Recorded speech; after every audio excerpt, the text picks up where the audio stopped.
Brought down by bad mortgage investments, Lehman, which has 25,000 employees, will be liquidated. The federal government loans American International Group, AIG, $85 billion. This is a different kind of market, and the Fed is asleep. The federal government is stepping in to stabilize Fannie Mae and Freddie Mac, the two mortgage giants that have been threatened by the housing crisis. The Bank of England has pumped £75 billion more into Britain's ailing economy with a new round of quantitative easing. You print a couple $1 trillion, and all of a sudden, people start to worry. So out of this worry, we have something called the Bitcoin.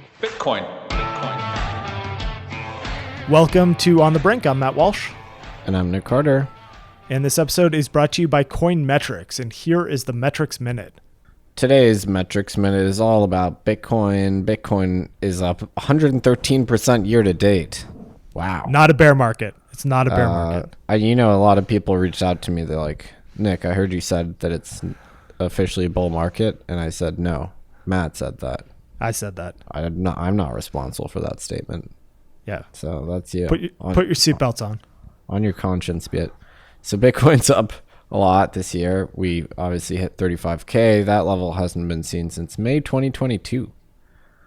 On October 16th, a false ETF report sent Bitcoin 10% higher within minutes. We'll see what happens when we get the real ETF. Bitcoin's outperformed major assets and indices, like the NASDAQ, S&P 500, and gold, which gained 22%, 8%, and 9% this year, respectively. As of November 1st, Solana is up 284% this year. Bitcoin's market cap dominance reached 61%. That's the highest since April 2021. ETH BTC has been selling off like crazy, as I'm sure you're aware. Bitcoin spot volumes reached 8.6 billion, while futures volumes are 50 billion. Bitcoin OI has also increased to 13 billion as of October 25th. Anyway, basically, things are looking good. That's your Metrics Minute. Well, it's not just that the price is going up because of this Bitcoin ETF. It's that these governments cannot help themselves. Did you see Bank of Japan? The BOJ came out with liquidity intervention. China 2 weeks ago. It can't be long until the U.S. really ratchets it up. These governments can't stop printing money. Yeah, I saw some funny tweets about Japan, so they're going to spend whatever it is, $100 billion to stop inflation. It's like to get inflation down. It's like, do you think we're stupid? Someone tweeted, Japan announces that they are going to drop 100 gallons of kerosene to stop a forest fire. Yeah, it's like, how does that work? It's like, what do you think is going to happen? So I don't really understand macro stuff, to be honest with you, but my friends that follow macro were very excited yesterday. Something to do with the Fed is not going to issue as much long-dated debt and it'd be more short-dated.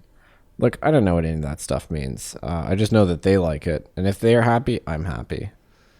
You know what we should have done as a country is that 100-year bond. That would have been the move. Just kick all this stuff down the road. Druckenmiller talked about this week. Instead, we reduce the maturity of our debt, and now it's all due. So we're going to have to deal with that at some point. I mean, is there a scorecard for any of this stuff? I mean, if you were in a corporation and you were the treasurer or the CFO and you're in charge of that decision and you didn't refinance, you'd be fired immediately. And furthermore, let's talk about the SEC. If you were a line operator of a business and you just wasted all of the money of that business on enforcement actions that later got turned over by the court, so basically that were not constitutional, would you keep your job? That's what democracy is for, right? Just vote harder next time, Matt. Vote harder next time. I guess. I didn't vote for Gary Gensler. He didn't run for office. And he might be running for office in Maryland for the Senate seat, for all we know, but I never had the chance to vote for that guy. Well, yeah, more to come on the SEC and their strange attitude to enforcement actions later in this episode. There's an interesting one. Very interesting. Well, we're doing this podcast across the pond. I am in Switzerland. I've been just on a expedition, just meeting with local founders and allocators and all sorts of blockchain people in different jurisdictions the past few months. What brings you to Switzerland? I'm over here for the L1 Digital Summit. Really great event. L1D has really turned it on the past few years. They just actually hired a few PhD cryptographers. So I was up very late last night talking. You would have loved this. We were talking about mimblewimble.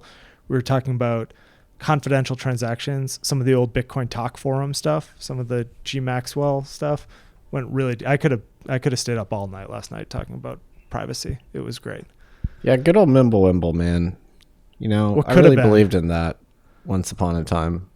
That was such an interesting project. I actually thought that the Grin wallet itself was kind of cool. It had like that opt-in handshake thing. You remember that? It was the worst wallet software I've ever dealt with in my life. But there are no. I mean, well, that's because it just kind of stopped connecting to the blockchain, which is another thing. Well, no, man, because making a transaction was like impossibly difficult. It's like a many-step process to make a transaction. It was. I mean, it wasn't worse than Monero. Monero was also tough. In hindsight, I'm not that shocked that Grin didn't make it because the UX really was quite challenging. But I thought there was something there that could have been built upon. It was just that the community kind of gave up on the project. I used to really believe in privacy coins. I was a privacy coin guy. You were. You actually, when I first met you, you were a Monero maximalist. I was obsessed. Yeah, I thought Bitcoin was garbage because it was all about Monero. Yeah, this was way back in the day. Yeah, Monero is that was quite a project. Christmas 2017. Was it Christmas 2017? We got the sweaters from the you Wall had a Street Journal Monero article. sweater. Yeah. I wore a Monero sweater. Yeah, you did. Yeah. I think I just stayed with BTC. I think there was a Litecoin sweater. There was a Litecoin and an Ethereum sweater. Yeah. Simpler days back then. But I will say all of this travel is part of the reason I'm so bulled up. I mean, there is so much building happening right now. It's crazy in different pockets of the industry. I sat in on some sessions today, talked to a number of entrepreneurs building in the decentralized science space. Are you up to speed on this? DeSci? I mean, I like the Vita DAO. I think that one's interesting. Big Vita. We talked guy. about that. Talked about Molecule was here. They were super interesting. There is so much energy here. Seth from Groma did a really good presentation. Tons of energy. Everyone's kind of wondering what's going on in the US. And the only thing I could say is we'll figure it out eventually. Yeah, I don't know what to tell you. Nothing good. No, there is good stuff. I'm actually on the other side of that now. I think the fact that you have a court system in the United States is actually a great feature. The courts are really doing right by us. I love the judiciary. That part of the government is great. Yeah, we like them. Well, it was an incredibly busy podcast week. So I went out for a walk this morning. I listened to you on the chopping block. I actually listen to the chopping block every week. I thought that was I like the chopping block. Yeah. Yeah. We recorded that very late. I think we recorded at 11 p.m. That's why I sounded a little discombobulated. So you went deep on the Wall Street Journal report. Actually, I guess let's just talk about that. So the Wall Street, why don't you tee up kind of the bounty program and where that stands? Well, did we talk about it last week? I don't know if we've fully talked about the bounties. Well, I have updates on that anyway. So initially I wanted to do 15,000 in bounties. So 21 $500 bounties, right? Now it's 50,000, 50. So this thing has spiraled out of control. I've already paid out 30 bounties. Some great submissions. There have been some. I'm so impressed. Like, I remember back in 2018, there were like half a dozen guys doing chain analysis stuff. And now there's tens of thousands of people that are adept at using, most of the bounties I'm seeing people are using Arkham and Flipside, BigQuery. So yeah, a lot of Flipside usage actually. Yeah, Flipside's actually, I think they had 8 of their top 10 dashboards right now are relative to your bounty.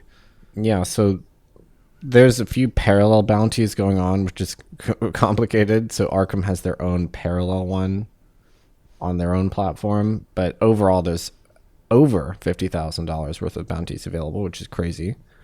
I've received over 100 submissions. I mean, it's so much.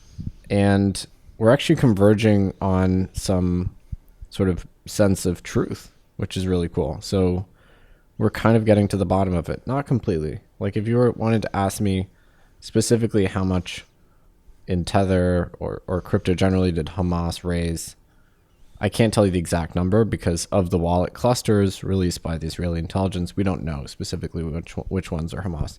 What we have basically demonstrated, and if you look at the bounties that I've paid out, you look on my Twitter, you'll see I've been announcing them. We have demonstrated that the elliptic numbers were too high, just naively based on their aggregation methodology. So that we kind of know for sure. So I have written everything up in a report. I did a little report and just summarizing where we are, what all the Chainalysis companies had to say about it, what the data says, giving some context. So I will be publishing that in the next few days. So if you don't want to sift through all of the bounty awardees for my contest and you just want to know generally what the answer is, I will be able to tell you that. I'm looking forward to that. So what is your take on, and maybe we should try to get some people to do a bounty on this. How did Hamas actually convert into local fiat currency? That's what I want to know. Is there there's not an exchange in Gaza here? There may be. So the three of the sanctioned entities across the Israeli intelligence address seizure notices, 3 of them were actually exchanges themselves, like money transmitters, basically money currency changers. So in theory, they could have been doing that. But we don't really know. In fact, no one at this point has actually proven that Hamas was able to buy any weapons or anything for that matter with crypto. The only main claim here is there are wallets thought to be associated with Hamas, and those wallets have had flows. But nobody has gone the last mile and demonstrated that that was actually used to finance their operations at all. Yeah. So the claim being made is actually pretty minimal. And we don't yet have evidence that this is actually a meaningful part of their operations. It doesn't appear that it is. In fact, they just have many ways of funding themselves. The main one is just getting money from Iran through the banking sector, right? Directly. I mean, they had a bank account with Barclays. Getting physical cash. They own real estate property. They have business interests. They have a multitude of ways that they fund themselves. From everything that I can tell, it seems like they are actually on the downswing in terms of their crypto interest. So Hamas had a crypto dalliance from 2019 to 2023, April 2023. And in April, after the Israeli seizures, after Tether and Binance seized Hamas funds, they said, don't use it anymore. So it's a weird time to become super scandalized about it because, first of all, it's been part of the public record. Second of all, it seems like their interest in crypto has actually dimmed over the last year, not accelerated. So clearly there's an ulterior motive with everybody making a ton of noise about this. But yeah, from what I can tell, it seems like they're actually less interested in using crypto than they were because basically the intelligence agencies got good at identifying them, at tracking their donors, and at literally seizing the funds because they were using Binance and Tether. And both those entities work with law enforcement. So that's kind of the status quo here. So it's great to see what the bounty programs, these bounty hunters are up to. So looking forward to publishing. Do you think you'll have it out by the next week's podcast? Yeah, I should do. And, it's actually not over yet. I think you'll see maybe some op-eds in the WSJ, probably not written by me. I don't think they're ever going to let me write an op-ed now, which is a shame because they were my target publication for where I wanted to get a column back in the day, and now they're never going to publish me because I cyberbullied the journalists. But you'll see op-eds on this, and maybe, if we're lucky, we'll see signatories of the letter retract their signatures. So keep an eye out for that. That needs to happen. So aside from that, we had 3 podcasts this week. That might be our busiest podcast week ever. What's going on? I mean, I think it's just the bull market. So you sat down with Seth pre-batch of Groma to talk about on-chain real estate. Really fun episode with Seth. That's our first foray into the world of on-chain assets that are securities. So Seth was formerly the founder of Level Up. His new business is called Groma, based here in Boston. So really excited about what Seth is doing in the REIT space. So that was a fun episode. We did that in person in our podcast studio, which we barely ever use. Oh, really? Yeah. So was this the inaugural Civ podcast studio episode? Well, you and I have done a few there in the past, but this was the first time I had a guest in, and we actually did it professionally. You also sat down with Brandon Mulvihill of Crossover Markets. A lot of good content coming out for market structure nerds. So Brandon Mulvihill is the CEO of Crossover Markets. They're a digital asset ECN. And this is a whole new paradigm for how institutions are going to want to trade crypto assets. You know, you don't want to trade on a venue that has custody of your coins. You just want to have the custody and the trading bifurcated. So went real deep on market structure there. So had a lot of fun with that one. And then lastly, you sat down with Hong Fang of OKX to discuss proof of reserves. That's your favorite topic. Yeah, I mean, I don't know how many people are going to be interested in another proof of reserve episode, but I actually think OKX has done a lot on the proof of reserve front. I'm actually very impressed because when they started, so they did a proof of reserve back in 2014 after Gox. Little guy by the name of CZ did CZ did the proof of reserve. CZ did the proof of reserve because he worked at OKCoin back in the day. People don't know that. And then they didn't do one for another 9 years, 8 years. And then after FTX, everyone started doing PR. And they have now done 12 monthly in a row, which I'm happy with. And they also changed it. They do ZK liabilities, which is pretty interesting. And actually, I gave them a lot of feedback, and they incorporated it, which is just the best thing ever. I mean, how good is it when an exchange actually listens to you? And so I'm really happy with their PR. And Hong Fang is delightful. So check that one out if you like PR. I have more PR content. I can't be stopped. It does just make you... So, you know, everywhere I travel these days, people ask me about Binance, and I don't know anything about what's going to happen with Binance. But the one thing that I do know is that there's a lot of assets that are on chain in their possession, which is more than you could say about FTX. And it really makes you wish that as an industry, we're a lot more vigilant around wallet addresses and proving reserves when Sam was running his whole scam. Yeah, I do think about that all the time because if you remember when the Alameda balance sheet came out, people started looking at the FTX wallets and they found some weird stuff like, these flows that keep going directly to Alameda, like there's way too much churn. This doesn't make sense. We can't find the reserves. But we needed that catalyst to start to look into that. What it should be is proof of reserve is normalized across the whole industry. And if there are exchanges that don't do it, they're immediately considered orange flags. And then people look into them. That's how it should be. We're actually not that far away from that. I think you'll see other exchanges turning PR on, and then the ones that don't do it will be suspicious just by their very nature. So I think we're getting there. Seems like we're trending well on that front. But yeah, I guess we know what Binance has for assets. We don't know enough about the margin situation over there. We don't know if they have liabilities that are off chain. So there's just a lot you don't know. Yeah, I mean, PR, people are very critical of PR. Look, I've heard every PR criticism under the sun, but it is true. PR is not sufficient if you don't have assurances of bankruptcy remoteness or assets held, distinctly for customers, FBO accounts. It's not sufficient if you don't have a firm legal regime in which to interact with the exchange. I mean, nobody knows where Binance is even really based or domiciled. And so you need those sort of contractual preconditions before, and you also need to know that the operating capital is not being commingled with client capital. So because those things aren't really present in the case of Binance, you still can't consider it a particularly credible PR. However, they are attesting on chain to having like $50-60 billion worth of client assets. So that's certainly something. Yeah, that's something. All right, well, why don't we hop over to some deals of the week?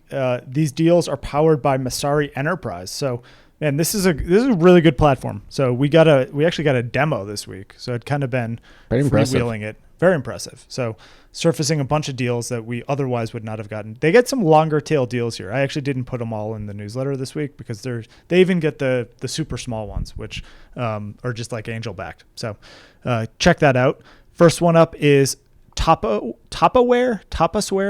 This is a company building ZK technology. They raised $5 million from Evolution Equity Partners, Triatonomic Capital, and K2 Access Fund. Then you have Modulus, a company building at the intersection of AI and blockchains. They raised $6.3 million from Variant and 1KX.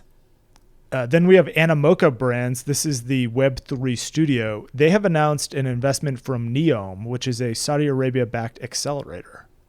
So Neom is the name of the city that they're building. Oh, right? Is that the Dream City?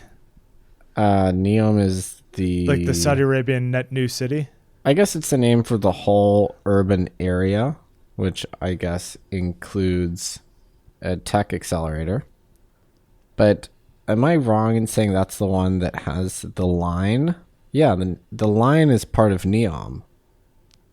Do you know about the line? I do. So that's all man-made, right? Well, it doesn't exist yet, but it's meant to be a linear city that's like 100 miles long. I mean, you've seen the renderings for the line. Right? I have. Do you think they'll have a train? I guess. I mean, I don't think linearity makes sense for a city, dare I say. I think cities should be circles or squares. But, I mean, I'm partial to Boston. I think they should just be a hodgepodge of one-ways that are impossible to navigate. Yeah, Boston is the worst shape for a city that I could even possibly conceive of. Ahead of the line. So anyway, they've invested in Animoca. Next up, we have Surf Protocol. They're a DEX protocol. They raised $3 million from OP Crypto and C2 Ventures. Then we have Access Protocol. It's a Web3 login-based platform. They raised $1.2 million from Sora, CMS, DV Chain, and DoublePeak. Then we have Trips, a Web3 IP protection platform. They raised $2.5 million from Shima, Animal Capital, and Blizzard Avalanche Fund. So those are the deals. Another busy deal week, huh? So are we going to start with Safemoon? Safemoon, let's do it. So SEC has charged, and I guess the DOJ has also charged and arrested at least one of these guys, the founders of Safemoon. I couldn't tell you what it was, other than it was this crypto Ponzi scheme thing that I first heard about through Barstool, of all places. Yeah. I mean, Dave Portnoy officially endorsed it. Yeah, Dave so Portnoy officially endorsed Safemoon. Not the best look, but I guess we all make mistakes. So Safemoon, turns out the whole thing was a big fraud. I mean, I could have told you that by the name of the company. It's not a very serious situation. And I don't think there's anything to say on this one other than there's a lot more of these to clean up. So all you'd have to do if you're the SEC is go on ICObench.com and ICOdrops.com and just, filter by how much money some of these things raised. Take a look at the teams. A lot of frauds in that ICO era. Yeah, I mean, I remember distinctly when this is in 2021 or early 22, when Dave Portnoy did a video on Twitter where he had all the baseball caps of all the major coins. Oh yeah. And then he put on a Safemoon baseball cap, but it wasn't safe, and it did actually go to the moon for a short period of time, but certainly wasn't safe. I guess it was a fraudulent Ponzi scheme the whole time, but. This is actually when, we bash on the SEC a lot, but this is a good job by the SEC. Yeah, they got this one right.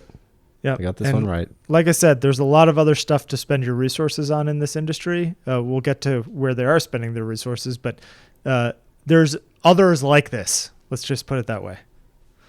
So, also staying with the SEC, Hester Pierce put out a statement on the LBRY case, basically dissenting with the outcome there. Yeah, this was quite good, actually, as a statement. I actually tweeted that I thought every member of Congress should read this. So LBRY was this New Hampshire-based project, and we actually know these guys. Yeah. They used to hang out in the Boston ecosystem a lot. And, it's this one of these like file sharing type of sites. I actually had it downloaded on my computer for a while, and I was using it. And, Yeah, so it was a real product. They did not do an ICO, although I guess they had a pre-mine and they sold some of the tokens. There was some mechanism that they actually sold it, but it wasn't like released to the public. And they didn't raise that much money. So it's kind of an interesting one that the SEC went after. It was, real product. They at least made attempts to comply with the securities law. This Hester Pierce kind of dissent statement, whatever you want to call it, had some really good lines. I'll just read my favorite one. The application of the securities law to token projects is not clear, despite the Commission's continuous protestations to the contrary. There's no path for a company like LBRY to come in and register its functional token offering.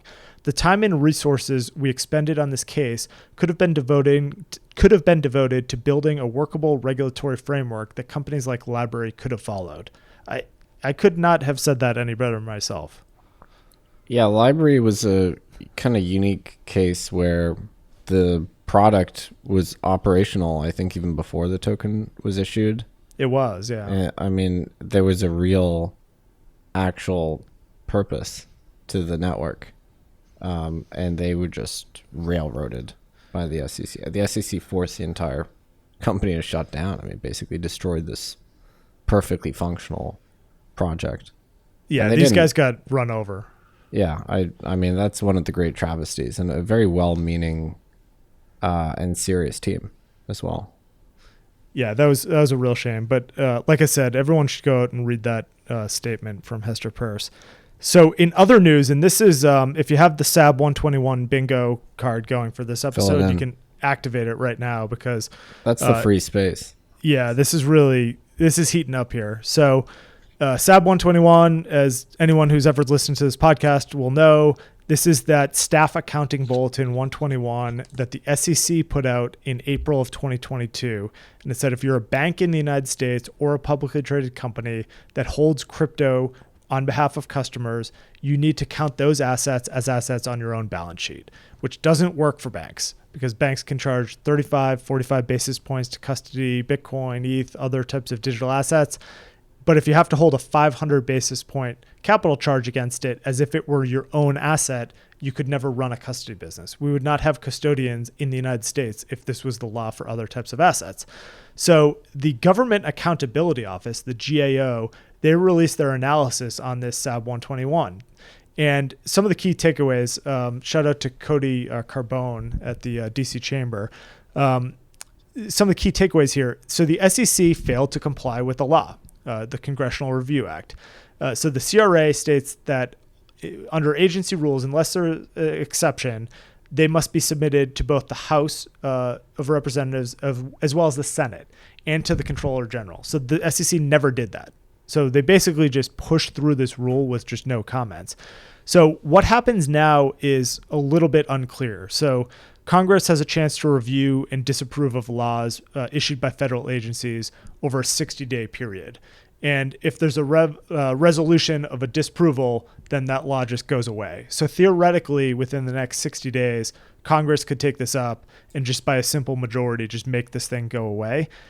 Now, I don't know what the likelihood of Congress passing anything in the next 60 days actually is. Obviously, there's a lot of things going on in the world. There's Ukraine and Israel funding, and there's going to be arguments around all sorts of different laws. But I guess the other path is this really opens up the grounds for Bank of New York Mellon to sue the SEC, in my opinion, under the Administrative Procedures Act. And if we have any listeners at Bank of New York Mellon, that is actually what I suggest you do. Because this is a blatantly unconstitutional law that the SEC has just decided needs to exist. And who knows, it was probably Elizabeth Warren who told the SEC to do this, for all we know. But it is commercially harming the U.S. banks in a very material way. And so you're seeing all sorts of other custodians emerge on a global scale. Obviously, there are some custodians in the U.S. that aren't federally chartered banks or publicly traded companies that are less impacted by this because they don't have to take the capital charge that a BNY Mellon or one of these systemically important banks would have to do. But if you're Bank of New York Mellon or if you're State Street here, someone just shot your legs out from underneath you as it relates to your custody efforts. You know, you hired all these people to build this great product and you can't release it. So the answer very clearly, in my opinion, is Administrative Procedures Act lawsuit.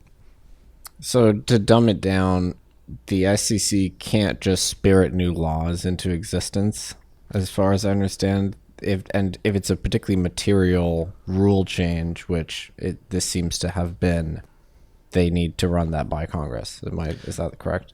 Yeah. So in the United States, we have something called a constitution, and that tells you how laws actually have to get introduced. And it turns out the SEC is not responsible for making up their own laws just because they hate a particular industry and putting them into effect. It's actually Congress that is supposed to draft the laws, and the SEC is supposed to execute upon that. And so punish people like Safemoon when they break those laws. But it turns out that the SEC under Gary Gensler is of the opinion that they should not just be in the executive branch, they should actually be in the legislative branch, and they should just make up all of those laws as well. This is all coming back to me. It's like, you remember that video that we watched in social studies class? How a bill becomes law? Yeah. I think SEC needs to review that video. They need to brush up on this. Forgotten. Well, there's clearly people at the SEC that know this. You know, we have dissents on all of these things, like the Bitcoin ETF proposal, for instance, that has historically been denied. But it turns out when you sue the SEC under the Administrative Procedures Act, you usually win, because it's usually, if it relates to crypto, the SEC is actually breaking the law. So Grayscale gave a great template for that in suing the SEC under the APA over their denial of the Grayscale spot Bitcoin ETF proposal. And my prediction on what happens there is that the SEC will capitulate and approve a number of Bitcoin spot ETFs. So what needs to happen now is the U.S. bank lobby, who has historically not been a big ally to crypto, but you know, they like making money, and you can make money on custodying crypto.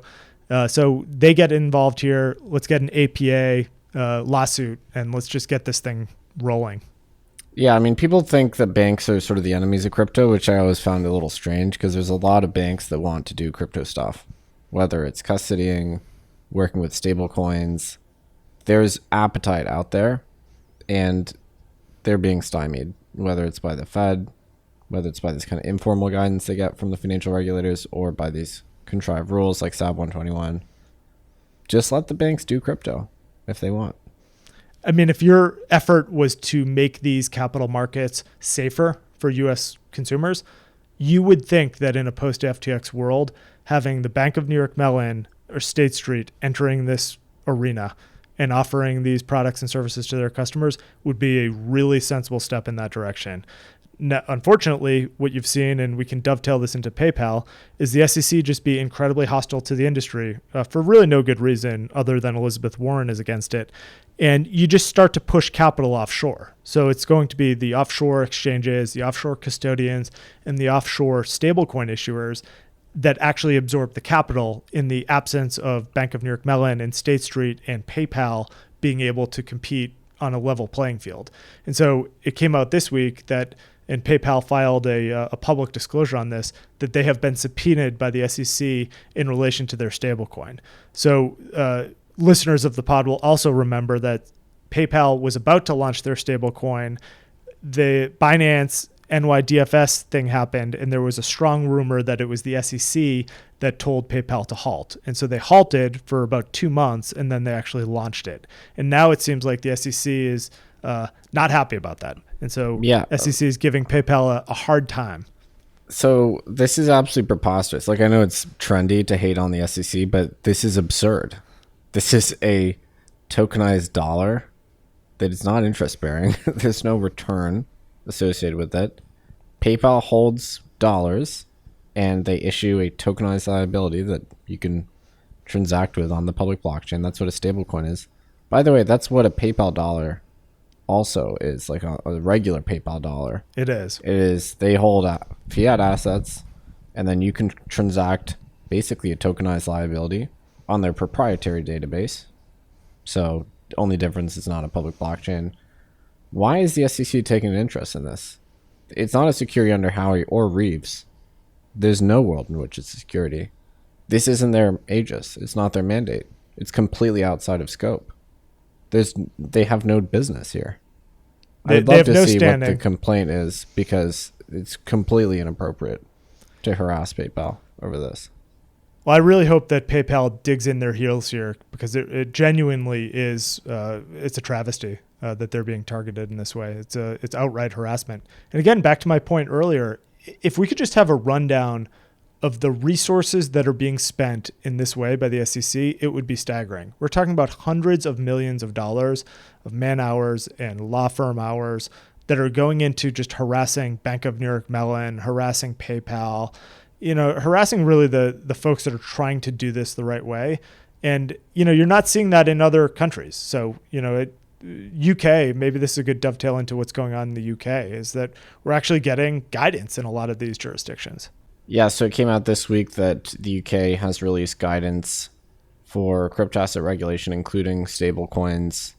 They're not the first ones to do that. Of course, it's nice to see them join the rest of the pack. Kind of mixed reception. I would say a lot of people were really happy about it, but then I think the on-the-ground reports in the UK are still that it's a very intensely bureaucratic place to operate, especially as a crypto firm.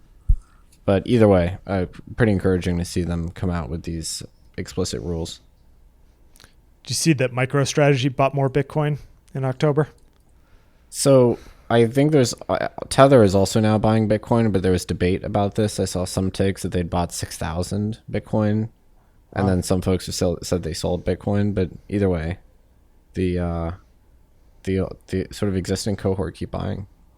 What do you think happens to MicroStrategy stock? I guess not investment advice, never financial advice, but it's kind of an interesting question on what would happen to a stock that is basically just a proxy for Bitcoin if you get a more pure product in the form of a Bitcoin ETF. The obvious pair trade is long GBTC, short MicroStrategy. Because not investment advice. Yeah, MicroStrategy was trading at a premium to the Bitcoins held because it was a proxy for a Bitcoin public instrument. GBTC obviously at a discount, so significant discount for a long time. And as you expect the ETF, you expect the prices of those to converge. So that's your pair trade. I mean, I think Saylor's play here should actually be to start leaning into operating businesses. Yeah, if you're so bullish on the Lightning Network, why don't you build out a ton of infrastructure for Lightning? I had this debate with him some time ago, and he chastised me for not just buying Bitcoin instead of investing in Bitcoin businesses. But yeah, I mean, the MicroStrategy trade made sense when there was no ETF, but that world is not going to be the world of the future. So he does need to start thinking about next steps here. So I read a great article in the Wall Street Journal this past week. Really? Yeah, it's about Do Kwon. Oh, yeah? I mean, look, I actually like the journal. I just think frankly, their correction I'm glad they did the correction, and I think they employ some irritating journalists. But what did it say? It was just kind of a in-depth look at what he's been up to post-collapse. I guess he hopped over to Serbia pretty quickly, it sounds like, and he was living over there and trying to get out of there. He actually incorporated a business in Serbia. So I think he was under the impression that he was going to not face any repercussions for this. And this one's a really interesting one because I actually think that Do Kwon was completely convinced in his own mind that Terra was going to work. And so I find him to be a somewhat more sympathetic figure than an SBF or a 3AC kind of clown show operation, in that I think he had convinced himself that it was going to work. Now, I think he took a bunch of actions after the collapse that probably are going to be what actually gets him in the most trouble around the use of corporate proceeds. Yeah, I mean, I think he committed fraud in that he just blatantly lied all the time. But about he the may chai, have felt, about the chai thing, you mean? Not just that. I mean, he lied about a lot of the different features of the Terra system. But I can see why he would think, okay, it's in service of this noble goal, and maybe we're going to be a little bit loose with the truth, and then eventually it'll be fully decentralized and it'll work. And it's like what we always talk about, the fine line between scammer and visionary. And it's like quantum mechanics a little bit. Like, you don't know what state it's in until after.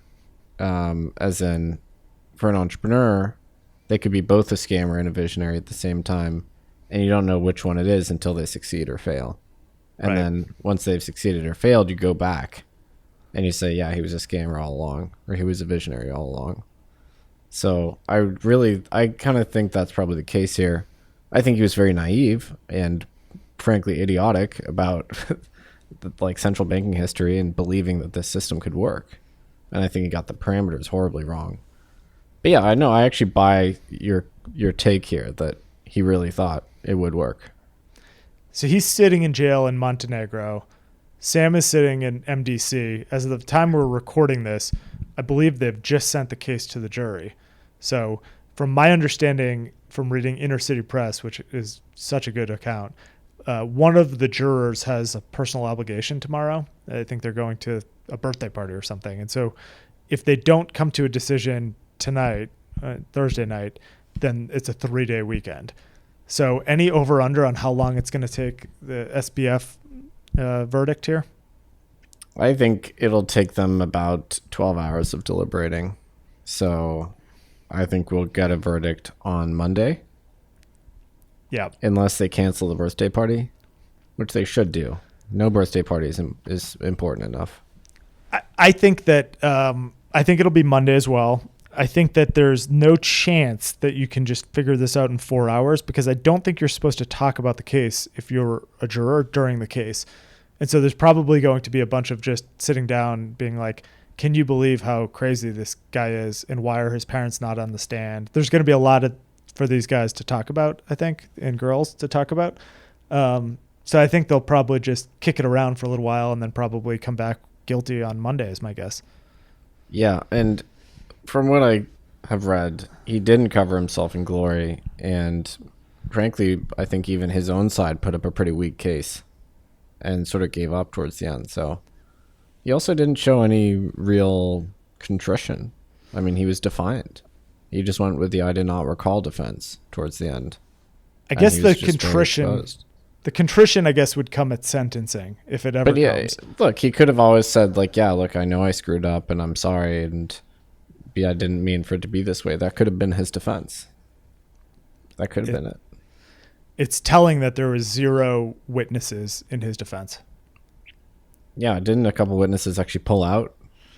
There was, I don't know. There was some late pullouts at the end, but I mean, there was no one that worked at Alameda or FTX that would testify in Sam's defense. So it's very clear that he's guilty. I mean, what are the chances that he is found not guilty?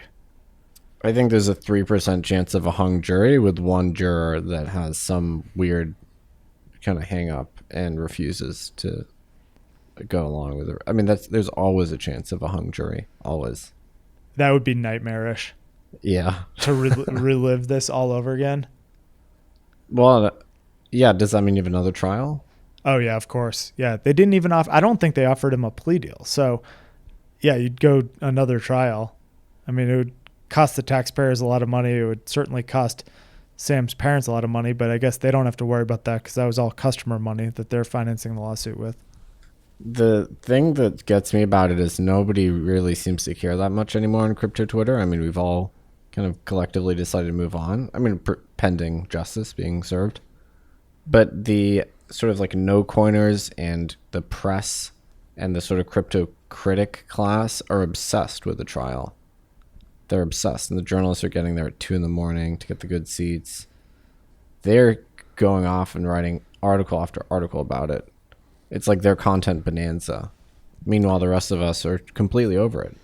I don't know. I'm enjoying the content, if I'm being honest. This Inner City Press guy is putting out some great content. The fact that Michael Lewis was in the courtroom, so I tweeted out about this. The Blockworks, one of the Blockworks podcasts, Forward Guidance, talked about it and said that Michael Lewis was in the defense section, so like the friends and family section. Then Larson clarified that it was actually the like friends of the lawyer section. So it still could have been like Sam and his parents that had just gotten him a seat. And I am deeply troubled by that. This guy wrote an entire book about how Sam was this wonderkind and just, oh yeah, by the way, he also got arrested at the end. And this guy is still like on terms with SBF. Obviously, he's sitting like 2 rows behind him. It's insane. I heard a different explanation, which is there isn't a lot of capacity in the courtroom, and most people are going to the overflow room, and So it may just have been a capacity thing where he wasn't able to get in general admission, so he had to go VIP, basically.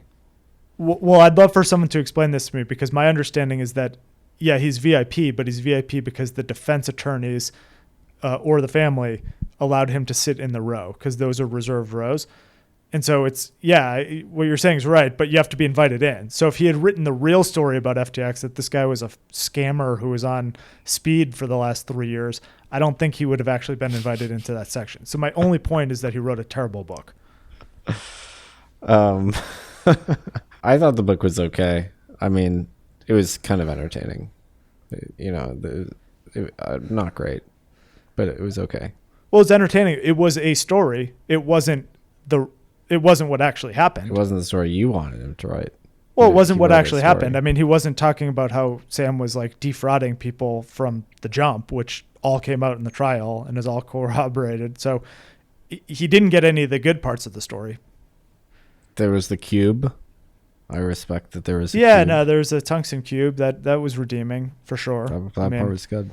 I'm still potentially interested in being involved in a consortium that buys that cube from John I'd like Ray. to acquire the cube. I think that's a key asset for the FTX creditors. They could really get some good value out of that thing.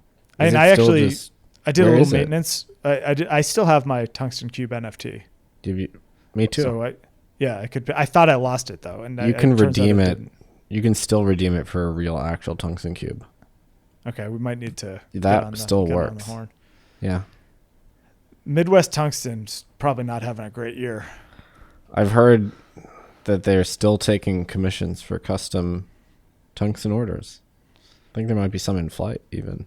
It's starting to become that time of year. Yeah, no, I actually think their sales are going to heat up here shortly. I do too.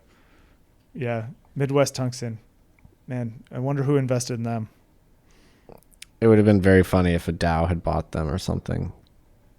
Or if FTX actually invested in Midwest Tungsten. I wonder if any crypto investors made overtures to them. They probably got some. Yeah, I'm surprised we didn't. We had them on the podcast. We did. I thought it was a great episode. Yeah, that was a good one. I was talking about that one last week, actually. That was one of our most fun episodes. I think we should do industrial episode, like how it's made, way more often.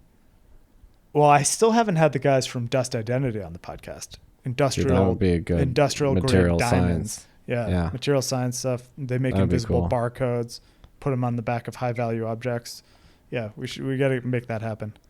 So we have an announcement to make. If you've listened this long, you've won the opportunity to listen to our announcement, which is a week from today, exactly. At this exact time, approximately, we are going to be doing a live podcast recording, our second ever live podcast recording with Galaxy Brains, Alex Thorne of Galaxy Brains, at PubKey in New York. I'm psyched about this. This means we get to have Bimnet Abibi on our podcast. And Bimnet, yeah. So I think you, me, Alex, and Bimnet is the proposed lineup, yes? That's what we're doing. So, yeah, get over to PubKey. I would get there early. I mean, it's not the biggest bar in the world. It's you might want to. It might be like a line. It's going to be like the FTX courtroom in terms of how busy it is. People camping out. If Michael Lewis shows up, I'm sorry, there's no preferential seating. Yeah, you can sit down the road. GA. Yeah. So yeah, we're doing live podcasts. There might be some live wrapped intro. I would expect that. Yeah. I believe there's going to be a musical element. There's a request for a piano to be brought in. Is that in motion? I think the responsibility is falling on my shoulders. So I think I need to do the musical accompaniment to Alex's rap. So what, do they expect you to just like wheel a Steinway into the bar? How's that going to work? I'm actually very musically talented. So some people don't know about me. But yeah, we'll get a portable keyboard. A portable keyboard? Okay. I'll come up with the beat for Alex to rap over. It'll be great. All right, I'm looking forward to it. I think that'll be fun. Yeah, so PubKey in New York. Just, I don't know, get there early. Get there the night before.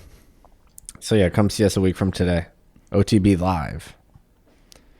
All right, I think that's it for the week. Everyone have a safe and healthy weekend. Not a Safemoon weekend. That's out. Have a safe and healthy weekend. We will see you on Monday.